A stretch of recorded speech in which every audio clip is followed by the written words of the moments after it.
ಸೈನಿಕರು ತರಬೇತಿಯನ್ನು ಪಡೆದುಕೊಳ್ತಾ ಇರುವಂತಹ ಸಂದರ್ಭದಲ್ಲಿ ಒಂದು ಆಘಾತಕಾರಿ ಘಟನೆ ಸಂಭವಿಸಿದೆ.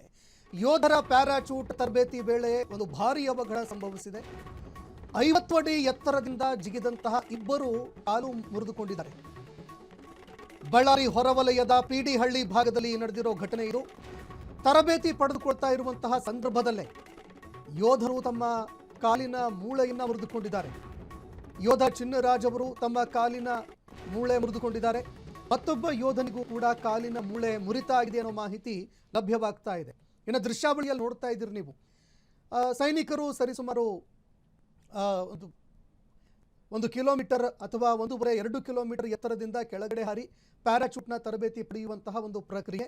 ಆದರೆ ಇದೇ ವೇಳೆ ಆ ಪ್ಯಾರಾಚೂಟು ಸಂಪೂರ್ಣವಾಗಿ ವಿಫಲವಾಗಿರುವಂಥದ್ದು ಕಂಡು ಬರ್ತಾ ಇದೆ. ದೃಶ್ಯಾವಳಿಯಲ್ಲಿ ನೀವು ಕೂಡ ನೋಡ್ತಾ ಇದ್ದೀರಿ.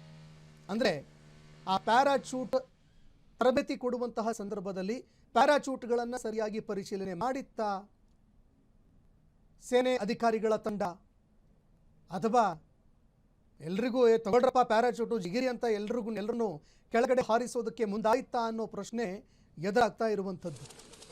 ಜೊತೆಗೆ ನಮ್ಮ ಮೂಲಭೂತ ಸೌಕರ್ಯಗಳು, ಸೇನೆಗೆ ಇರುವಂತಹ ಮೂಲಭೂತ ಸೌಕರ್ಯ, ಅದರ ಬಗ್ಗೆಯೂ ಕೂಡ ಹಲವಾರು ಪ್ರಶ್ನೆಗಳನ್ನು ಇದು ಹುಟ್ಟಾಕ್ತಾ ಇದೆ.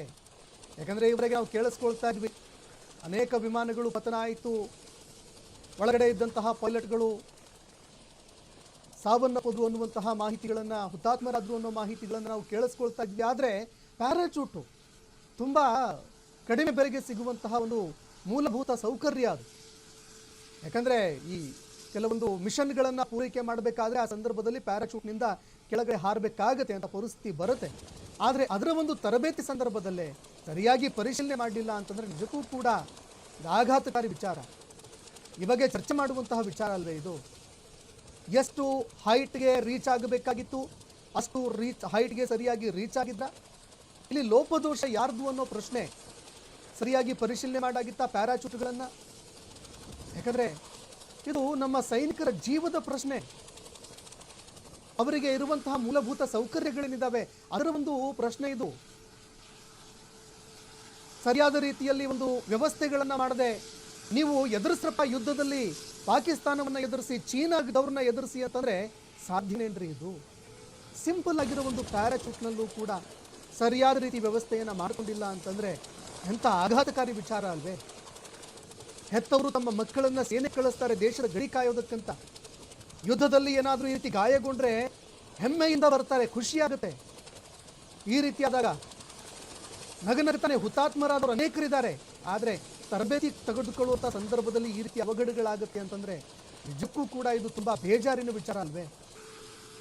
ಮನಸ್ಸಿಗೆ ಆಘಾತ ನೀಡುವಂತಹ ವಿಚಾರ ಅಲ್ವೇ? ಸೊ ಹೀಗಾಗಿ ಈಗಲಾದರೂ ನಮ್ಮ ಸೇನೆ, ನಮ್ಮ ಸರ್ಕಾರ, ಗೃಹ ಸಚಿವಾಲಯ, ನಮ್ಮ ರಕ್ಷಣಾ ಸಚಿವಾಲಯ ಎಚ್ಚೆತ್ತುಕೊಳ್ಬೇಕು. ಎಲ್ರಿ ನೀವು ಖರ್ಚು ಮಾಡ್ತಾ ಇದ್ದೀರಾ ದುಡ್ಡು?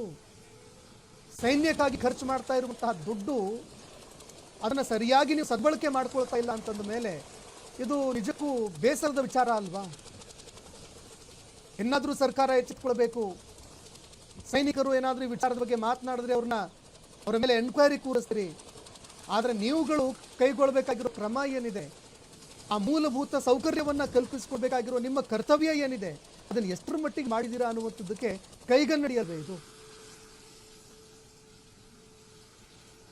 ಈ ಬಗ್ಗೆ ಮತ್ತಷ್ಟು ಮಾಹಿತಿ ಕೊಡ್ತಾರೆ ನಮ್ಮ ಪ್ರತಿನಿಧಿ ವೀರೇಶ್ ನಾಯಕ್. ಅವರು ಫೋನ್ ಸಂಪರ್ಕದಲ್ಲಿ ಜಾಯ್ನ್ ಆಗಿದ್ದಾರೆ.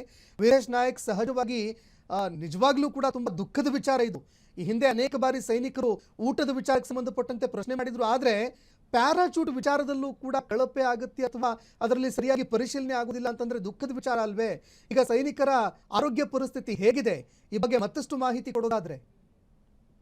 ಖಂಡಿತ ಸಂತೋಷ್, ಏನು ಪ್ಯಾರಾಚೂಟ್ ತರಬೇತಿ ವೇಳೆ ಸೇನಾ ಸಿಬ್ಬಂದಿಯೊಬ್ಬರು 50 ಅಡಿ ಎತ್ತರದಿಂದ ಬಿದ್ದು ಗಂಭೀರವಾಗಿ ಗಾಯಗೊಂಡಿರತಕ್ಕಂಥ ಒಂದು ಘಟನೆ ಬಳ್ಳಾರಿ ತಾಲೂಕಿನ ಪಿಡಿಹಳ್ಳಿ ಭಾಗದಲ್ಲಿ ನಡೆದಿರ್ತಕ್ಕಂಥದ್ದು.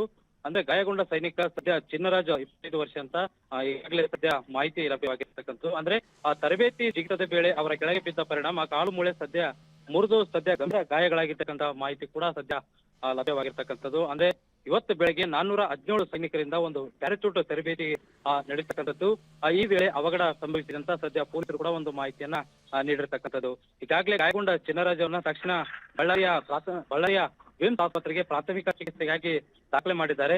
ಆದರೆ ನಂತರ ಹೆಚ್ಚಿನ ಚಿಕಿತ್ಸೆಗಾಗಿ ಈಗಾಗಲೇ ಬೆಂಗಳೂರಿಗೆ ತರಲು ಸದ್ಯ ವೈದ್ಯರು ಕೂಡ ಒಂದು ನಿರ್ಧಾರ ಮಾಡಿದ್ದು, ಅವರನ್ನ ಐಟಿಐ ಕಾಲೇಜು ಮೈದಾನಕ್ಕೆ ಹೆಲಿಕಾಪ್ಟರ್ ಮೂಲಕ ಕರೆತಂದು ಬಳಿಕ ಹೆಲಿಕಾಪ್ಟರ್ ಮೂಲಕ ಅವರನ್ನ ಬೆಂಗಳೂರು ಏರ್ಲಿಫ್ಟ್ ಮಾಡಲಾಗುತ್ತದೆ ಅಂತ ಸದ್ಯ ಬಳ್ಳಾರಿ ಪೊಲೀಸರು ಮಾಹಿತಿ ನೀಡಿರ್ತಕ್ಕಂಥದ್ದು. ಸಂತೋಷ್.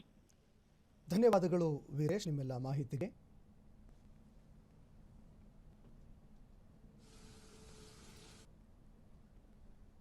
ಕ್ಷಣ ಕ್ಷಣದ ಸುದ್ದಿಗಳಿಗಾಗಿ ಫ್ರೀಡಂ ಟಿವಿ ಸಬ್ಸ್ಕ್ರೈಬ್ ಮಾಡಿ, ಲೈಕ್ ಮಾಡಿ ಹಾಗೂ ಫಾಲೋ ಮಾಡಿ. ಹೊಸ ಸುದ್ದಿಗಳ ನೋಟಿಫಿಕೇಶನ್ಗಾಗಿ ಬೆಲ್ ಐಕಾನ್ ಮೇಲೆ ಕ್ಲಿಕ್ ಮಾಡಿ.